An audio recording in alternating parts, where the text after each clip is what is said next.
Tu fais encore ce truc sur Internet?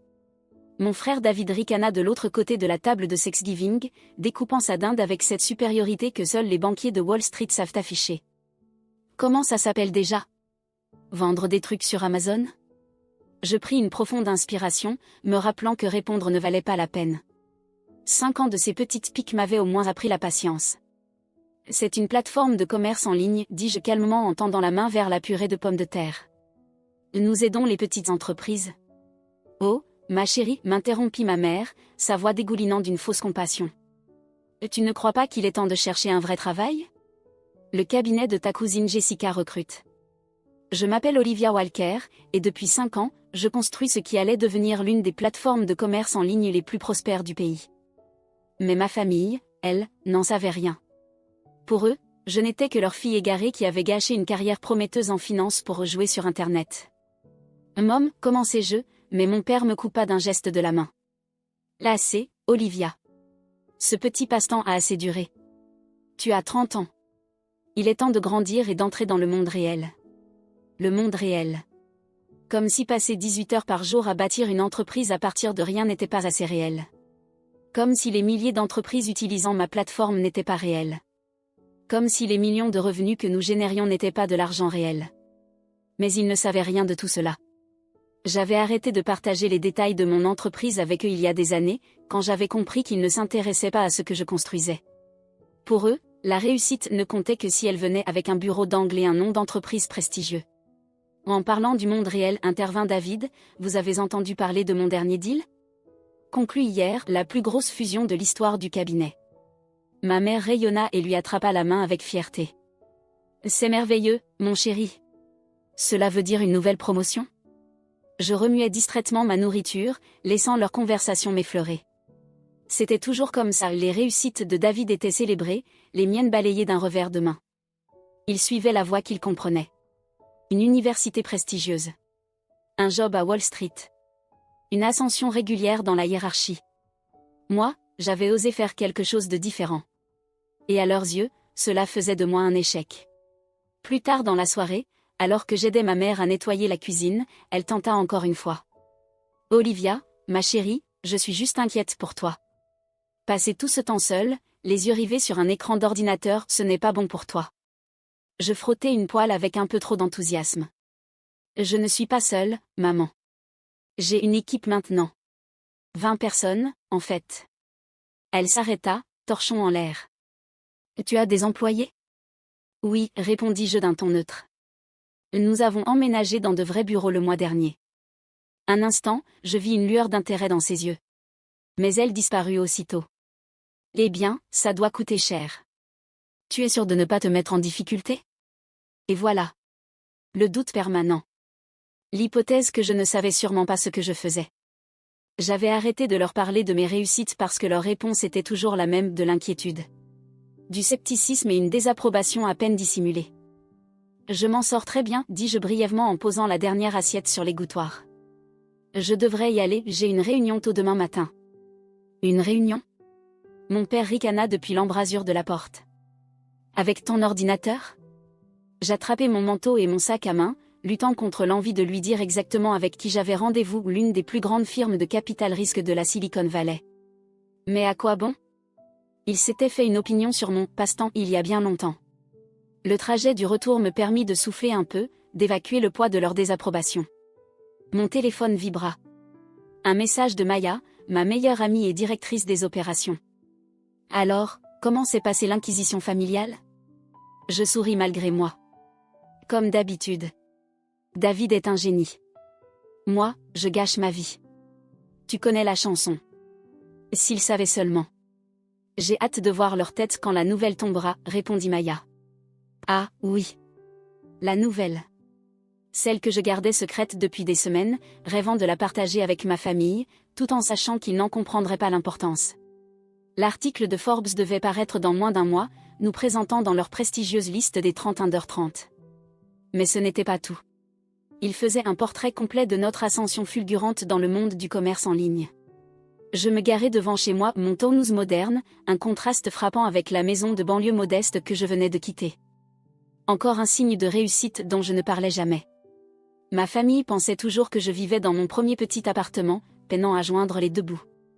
À l'intérieur, j'ôtais mes talons et me laissais tomber sur mon canapé, ouvrant mon ordinateur pour consulter les chiffres du jour. Même le jour de Thanksgiving, notre plateforme ne dormait jamais. Le tableau de bord affichait plus de 500 000 $ de transactions traitées rien que pour aujourd'hui. Une journée calme, étant donné le jour férié. Il y a 5 ans, tout cela n'était qu'un rêve. Je faisais des semaines de 60 heures dans une prestigieuse firme financière, exactement ce que mes parents voulaient pour moi et je me sentais vide. L'idée de ma plateforme m'était venue en voyant des petits entrepreneurs lutter pour vendre en ligne. Ils avaient besoin d'un outil plus simple, plus intuitif, plus intégré que ce qui existait sur le marché. J'avais commencé à construire le projet la nuit et les week-ends, apprenant à coder grâce à des cours en ligne, posant les bases de ce qui allait devenir Walker Commerce. Quand j'ai démissionné pour m'y consacrer à plein temps, ma famille a cru à une crise de nerfs. Elle est en train de gâcher tout ce qu'elle a construit, avais-je entendu ma mère dire à ses amis. Et pourquoi? Un site web? Ces premiers jours avaient été brutaux. Vivant sur mes économies. Travaillant depuis mon minuscule appartement. Faisant face à des défis techniques sans fin et à des clients potentiels sceptiques. Mais lentement, sûrement, ça a commencé à fonctionner. Des petites entreprises se sont inscrites. La plateforme a grandi. Les revenus ont commencé à affluer. J'ai embauché Maya en premier, mon ancienne colocataire d'université, qui m'avait toujours soutenue discrètement depuis le début. Elle a quitté son emploi en entreprise pour me rejoindre, croyant en ma vision, même quand moi, j'avais des doutes.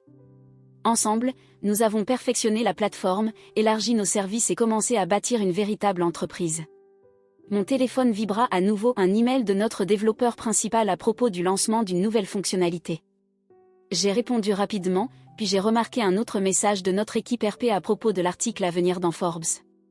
Il voulait programmer une séance photo la semaine prochaine. Une séance photo. Pour le magazine Forbes. Parfois, tout cela me semblait encore irréel. Le lendemain matin, j'étais, comme d'habitude, la première arrivée au bureau. L'espace était moderne et ouvert, avec des murs en briques apparentes et d'immenses fenêtres bien loin des cubicules d'entreprise que ma famille considérait comme le symbole du succès.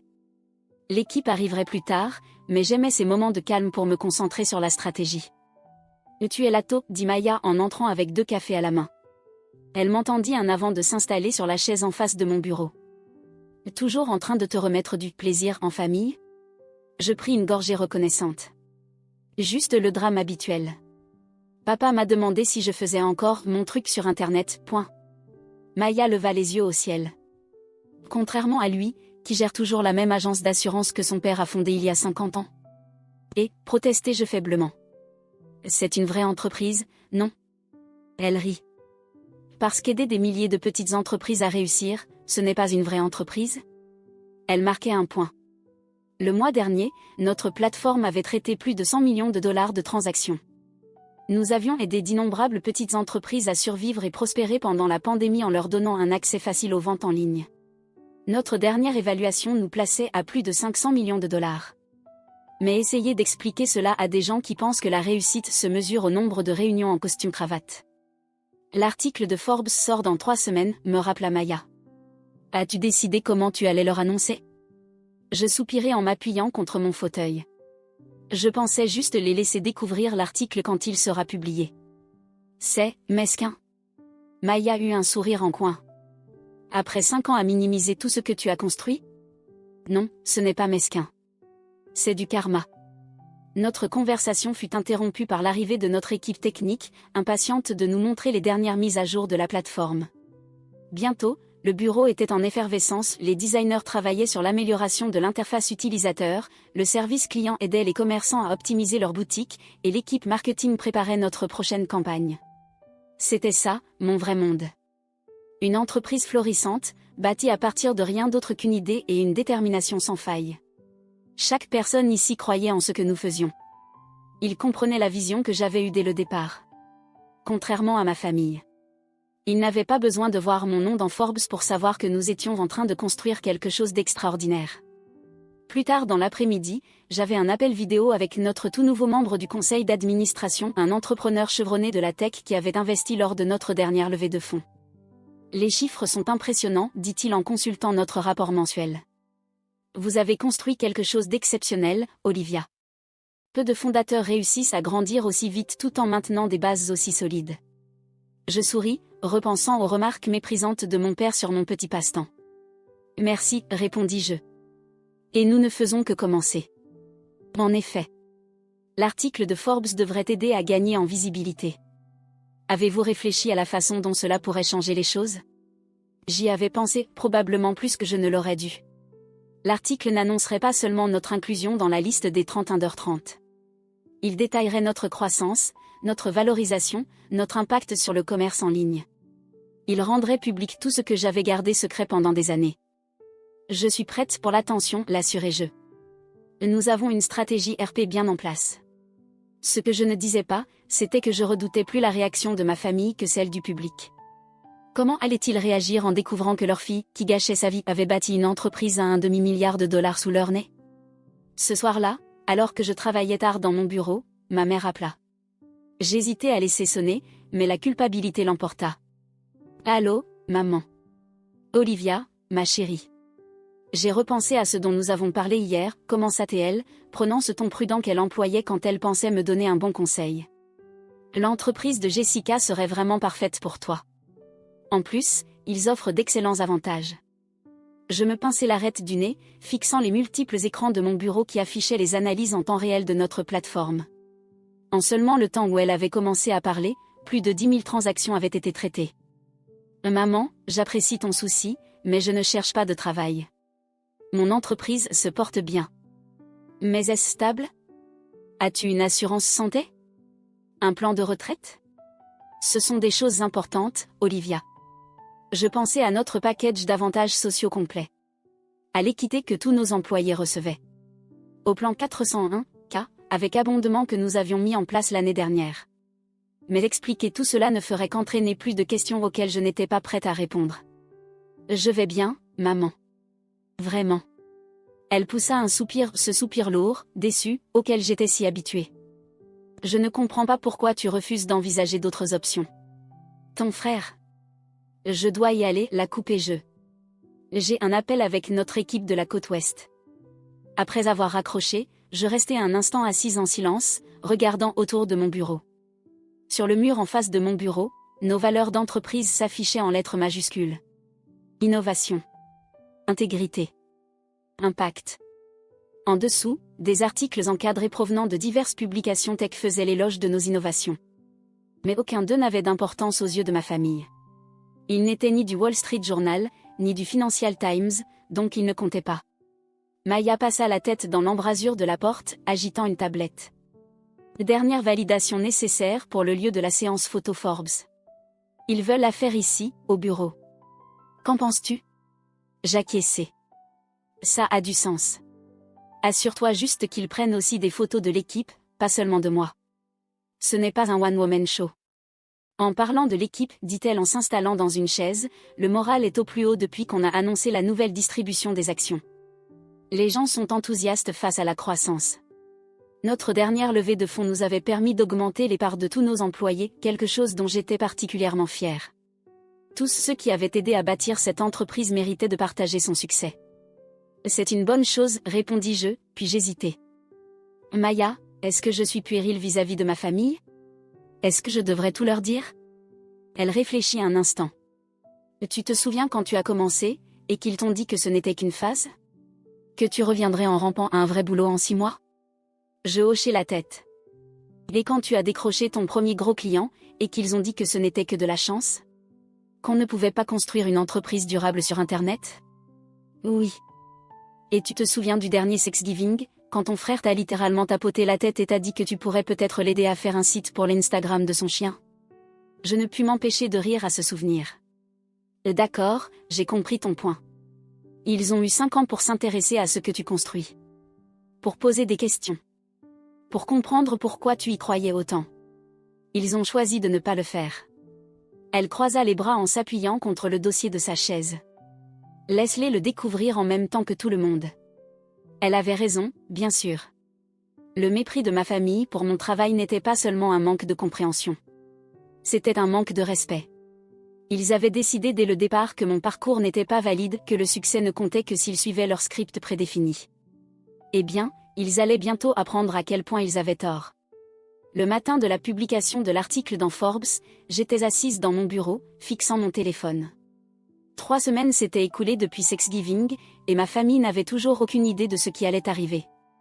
J'avais décliné leurs invitations hebdomadaires à dîner, invoquant des engagements professionnels, ce qui n'était pas totalement faux. La préparation à la médiatisation autour de l'article Forbes nous avait tous bien occupés. C'est en ligne, annonça Maya en déboulant dans mon bureau, sa tablette à la main. Waouh! Je pris la tablette, mon cœur battant à tout rompre en lisant le titre. L'avenir du e-commerce, comment Olivia Walker a bâti un empire de 500 millions de dollars depuis son appartement. L'article était tout ce que notre équipe RP avait espéré et bien plus encore.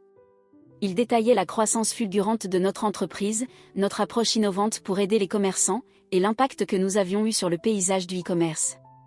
Il y avait des photos de notre bureau, de notre équipe, et oui, de moi décrite comme la fondatrice visionnaire révolutionnant la vente en ligne.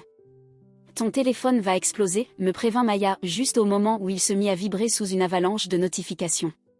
Message LinkedIn. Mention sur Twitter. Alerte email. Des textos d'amis et d'anciens collègues. Mais rien de ma famille. Ils ne suivaient pas vraiment les actualités tech. Cela changea environ 1 heure plus tard. Olivia. La voix de ma mère était stridente au téléphone. Pourquoi Jessica m'appelle pour me demander si tu es dans Forbes? Je pris une profonde inspiration. Parce que je suis dans Forbes, maman. L'article est sorti ce matin. Mais comment? Pourquoi? Qu'est-ce que c'est que cette histoire d'entreprise à 500 millions de dollars? Ce serait mon petit hobby, répondis-je, incapable de cacher une pointe d'ironie dans ma voix. Celui que toi et papa m'avaient dit d'abandonner depuis 5 ans. Silence au bout du fil. Puis. Nous venons à ton bureau. Tout de suite. Maman, j'ai des réunions. Annule-les, coupa TL. Ton père et moi, nous devons voir ça de nos propres yeux. Je regardais mon calendrier. Des appels d'os à dos avec des investisseurs et partenaires, tous intéressés par la couverture médiatique de Forbes. Je ne peux pas tout annuler. Je dirige une entreprise, tu te souviens? S'il te plaît, Olivia, sa voix s'adoucit. Nous avons besoin de comprendre. Je soupirai, faisant signe à Maya à travers la paroi vitrée de mon bureau. Elle hocha la tête, comprenant déjà ce dont j'avais besoin. Très bien. Venez à 14 heures. Je demanderai à mon assistante de vous envoyer l'adresse. Une assistante, couina ma mère, mais j'avais déjà raccroché. Maya passa la tête par la porte. Drame familial en approche? Ils viennent ici à 14 heures. Peux-tu? Je suis déjà en train de réorganiser ton après-midi, me coupa TL. Tu veux que je prévienne l'équipe? J'acquiesçai. Nos employés connaissaient des bribes de ma situation familiale, c'était difficile à cacher quand nous travaillions tous si étroitement ensemble. Dis-leur simplement que nous allons avoir des visiteurs. Les heures suivantes passèrent dans un flou d'appels et de mails, alors que nous répondions à la vague d'intérêt générée par l'article de Forbes. Notre équipe de relations publiques gérait les demandes des médias. Notre équipe commerciale était submergée par les nouvelles sollicitations. Et nos serveurs faisaient face à un trafic record de personnes venant découvrir notre plateforme. À exactement 14 heures, les portes de l'ascenseur s'ouvrirent, et mes parents entrèrent dans nos locaux. Leurs expressions en découvrant l'espace, la décoration moderne, l'effervescence des employés, le mur d'articles de presse étaient presque comiques. Miss Walker appela notre réceptionniste, vos parents sont là. Les têtes se tournèrent à travers le bureau. Je sentis mon équipe nous observer, curieuse de découvrir en vrai cette famille dont ils avaient tant entendu parler. Je sortis de mon bureau pour les accueillir. Maman, papa. Bienvenue chez Walker Commerce. Ma mère agrippait son sac à main comme une bouée de sauvetage, ses yeux furetant dans toutes les directions. Mon père restait rigide, son visage indéchiffrable. C'est tout à toi, demanda-t-il. Oui, répondis-je simplement. Vous voulez faire le tour? Je les guidai à travers les bureaux, expliquant le rôle de chaque département, leur présentant les membres clés de l'équipe. Maya nous rejoignit en cours de route, ajoutant des détails sur notre croissance et nos succès. Donc, quand tu disais que tu avais des employés? Murmura ma mère, observant notre équipe de développement collaborer sur une nouvelle fonctionnalité. Nous avons 78 employés à temps plein aujourd'hui, précisai-je. Sans compter les sous-traitants et le personnel à temps partiel. 78? La voix de mon père se brisa légèrement. Nous finîmes dans mon bureau, où je leur fis signe de s'asseoir. L'article de Forbes était toujours affiché sur l'un de mes écrans. Les yeux de mon père s'y accrochèrent immédiatement. 500 millions de dollars, murmura-t-il. Ta société vaut 500 millions de dollars? D'après notre dernière évaluation, oui. Je m'assis derrière mon bureau, étrangement calme. C'était il y a 2 mois. Avec la couverture médiatique de Forbes, c'est probablement encore plus élevé maintenant. Ma mère secouait lentement la tête. Mais comment? Quand? Pourquoi ne nous as-tu rien dit? Quand auriez-vous écouté? Demandai-je. Quand j'ai lancé l'entreprise, vous m'avez dit que je gâchais ma vie. Quand j'ai décroché mes premiers grands clients, vous avez dit que ce n'était qu'un coup de chance. Quand j'ai embauché mes premiers employés, vous vous êtes inquiété en pensant que je me mettais dans une situation ingérable. Nous étions préoccupés, se défendit mon père. L'Internet, ce n'est pas stable. Nous voulions que tu aies une vraie carrière. Je fis un geste englobant le bureau. Ceci est une vraie carrière, papa. Regardez autour de vous. C'est aussi concret que possible. À ce moment-là, Maya frappa et entra avec une tablette. Désolé de vous interrompre, mais vous devez voir ça, CNBC veut faire une interview en direct demain matin. Je jetai un œil à l'email qu'elle me montrait. Réserve-la, dis-je. Les demande à l'équipe RP de préparer un briefing. Mes parents assistèrent à cet échange, les yeux écarquillés, peinant visiblement à réconcilier cette version de moi, la PDG, la décisionnaire, avec l'image qu'ils avaient de leur fille en échec. Pendant tout ce temps, murmura ma mère, alors qu'on pensait que tu luttais, tu construisais tout ça? Oui, maman. Tous ces dîners familiaux où vous me glissiez des offres d'emploi? Je dirigeais déjà des dizaines de personnes. Toutes ces fois où vous vous inquiétiez pour ma stabilité? Je levais des millions en capital risque. Tous ces moments où vous me compariez à David? Je bâtissais quelque chose de plus grand que son cabinet tout entier. Mon père tressaillit à cette remarque. Olivia, nous. Vous n'avez pas cru en moi, le coupai-je. Vous n'avez même pas essayé de comprendre ce que je faisais. Vous avez juste décidé que j'échouais parce que je ne suivais pas votre chemin. Ce n'est pas juste, protesta-t-il. Nous voulions te protéger. Non, répondis-je fermement. Vous vouliez me contrôler. Vous vouliez que je suive votre définition du succès. Mais regardez où j'en suis aujourd'hui. J'ai fait tout cela à ma manière, sans votre soutien, sans votre approbation, sans votre aide. Ma mère pleurait silencieusement maintenant, essuyant ses yeux avec un mouchoir. Mon père semblait perdu, son assurance habituelle ébranlée. Je crois, dit-il lentement, que nous te devons des excuses. Plusieurs, en fait. Maya marmonna depuis l'encadrement de la porte, enfin. Je lui lançai un regard, mais ne pus m'empêcher de sourire. Pourquoi ne nous as-tu rien dit? Demanda encore ma mère. Rien de tout ça? Je m'appuyai contre mon fauteuil, réfléchissant. Est-ce que ça aurait changé quelque chose? Auriez-vous soudainement compris ce que je construisais? Auriez-vous cessé de me pousser à chercher un vrai travail? Ils échangèrent un regard, incapables de répondre. C'est bien ce que je pensais, dis-je. J'ai arrêté de vous parler de mes succès parce que vous aviez déjà décidé que j'échouais. Rien de ce que j'aurais dit n'aurait changé votre opinion jusqu'à ce que quelque chose comme ça, je désignai l'article de Forbes, vous force à voir la vérité. À ce moment-là, mon téléphone vibra avec une nouvelle notification. J'ai un appel avec Singapour dans 5 minutes, dis-je en me levant. Maya peut vous raccompagner. Singapour, répéta mon père, abasourdi. Nous nous développons sur les marchés asiatiques, expliquai-je. L'appel est avec nos nouveaux partenaires régionaux. Ma mère se leva, agrippant son sac. Olivia, s'il te plaît. On peut dîner ce soir? En famille? On a besoin de parler de tout ça. Je l'ai regardé, vraiment regardé.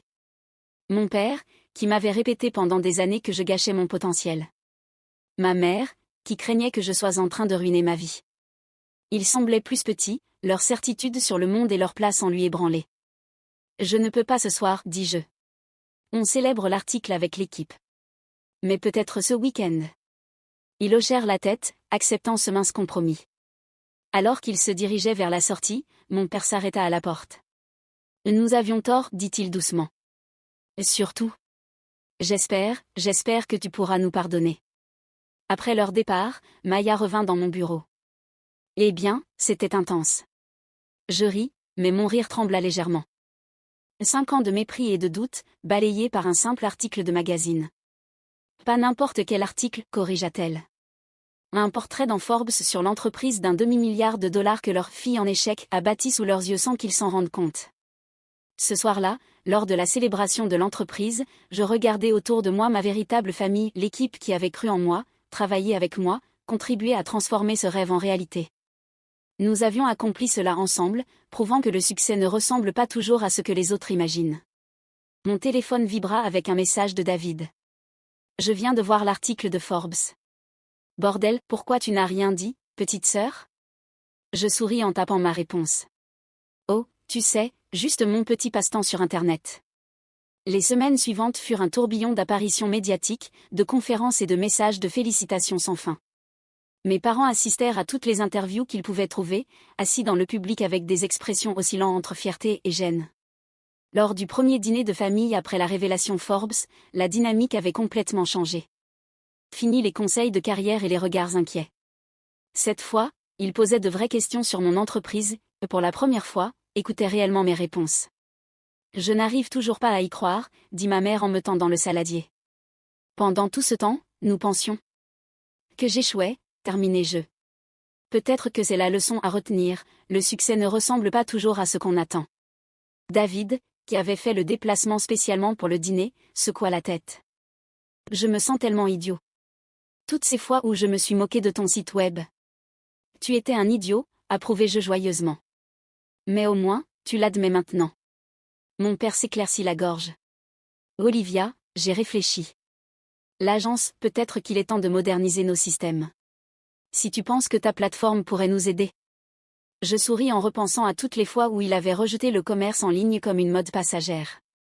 Je ferai contacter ton équipe la semaine prochaine. Nous avons une excellente solution pour les agences d'assurance. L'ironie n'échappa à personne. La fille qu'il pensait en échec était désormais en mesure d'aider à moderniser l'entreprise familiale. Plus tard dans la soirée, alors que je rentrais chez moi, je réfléchis à cette vérité, le succès est souvent le plus silencieux juste avant de devenir incontestable. Pendant des années, j'avais travaillé dans l'ombre, construisant quelque chose que ma famille ne comprenait ni n'appréciait. Mais j'avais cru en ma vision, même quand personne d'autre ne l'avait fait. Mon téléphone vibra avec un message de Maya. CNBC demain matin. Prête à choquer encore plus de gens qui t'ont sous-estimé? Je souris, pensant à tous ces rêveurs qui, eux aussi, faisaient face à des familles sceptiques et à des batailles difficiles. Peut-être que mon histoire les aiderait à s'accrocher à leur vision même quand tout le monde autour d'eux la traitait de passe-temps. Parce que parfois, les plus grandes réussites commencent par quelqu'un qui dit « tu n'y arriveras jamais ». Et une personne qui décide de leur prouver le contraire.